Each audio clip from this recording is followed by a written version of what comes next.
mga idol? Happy New Year nga pala sa inyo mga idol. Pakita ko sa inyo ang tradisyon dito sa Malabon mga idol. Ito nga pala mga tinatawag na AFG mga idol. Tuwing bagong taon ito yung aming ginagawa mga idol. Ito nga lang pala meron yan sa Tanyong mga idol. Itong mga makikita nyo pala ay gawa sa kahoy at dudugtungan ng alambre kasabay ng pagdikit ng mga dyaryo. At ang kasunod nito ay ang pagkulay.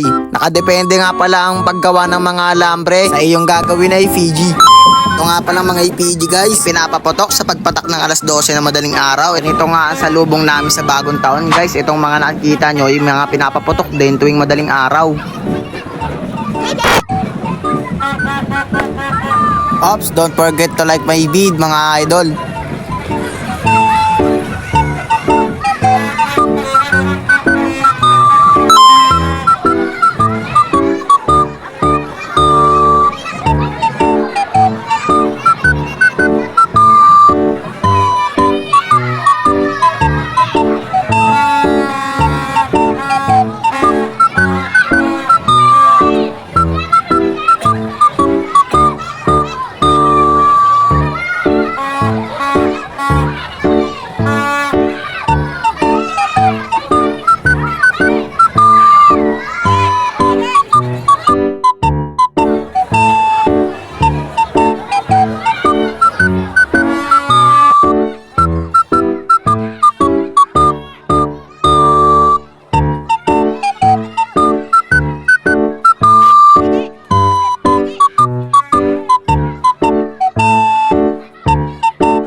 Hanggang dito na nga lang mga neighbors. Tayo nyo yung vlog ko na pinapapotok na sila. Maraming salamat sa panonood guys. Sayang na naman yung almost 5 minutes ng buhay nyo. I'm love you all.